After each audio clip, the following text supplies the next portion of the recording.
So Dublin just about squeaked out of it at Parnell Park here, winning 120 to 215. It looked like they had it all done. They were, from being 1 point behind at half time, they managed to get themselves into a 7-point lead in the 68th minute. Paul Crummy had scored a nice point after a great catch. But then all the drama came during injury time. As Enda Rowland first, he got a free after Paddy Purcell had been turned over, blasted it to the net from the 21, give or take. Then PJ Scully, he scored a point from a free after being won by Aidan Corby, who was quite good when he came on. That brought it back to just 2.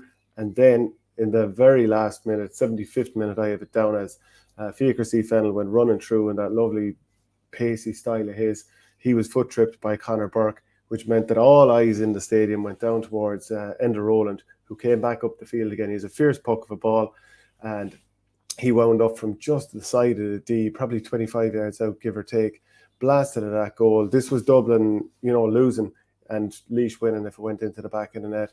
Instead, it was diverted away from Chris Crummy, who was probably about 7 or 8 yards out. So a great save. Dublin sputtered for a long stage in this game.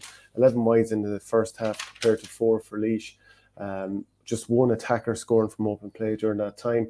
Laois didn't create too many chances, just 14 in the first half. But when they did get them, they tended to knock them over. PJ Scully was quite accurate. Ross King got a nice point. And then there was a long pointed attempt from Kieran McAvoy from the wing, probably 80 yards out. Dropped just over the crossbar. Sean Brennan touched it out, and Mark Dowling was there to knock it into the back of the net.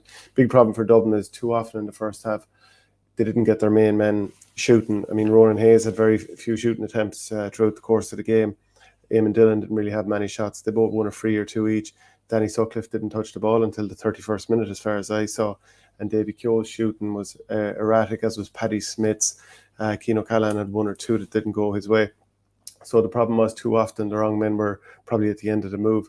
Paddy Smith had been man-marking Paddy Purcell, who likes to roam into his own half from centre forward. He missed a couple of pointed attempts. Then Donncha Ryan went on to him, probably in an effort to see if someone else could have more joy scoring. When they were drawn into the other half, he missed a goal attempt. But Laois just didn't have enough shooters for a finish. Seamus Cheddar-Plunkett was very frustrated with the lack of frees for his team, and I think it was summed up mostly when Conor Burke was bursting out in the 62nd minute. He looked to have kind of taken a few extra steps. Instead, a free was given to Burke. He delivered it. Alex Considine, who would come on, he turned his man, fed Aidan Mellett, and he buried the ball into the back of the net. And that just about helped Dublin get through. So let me know what you think of the game.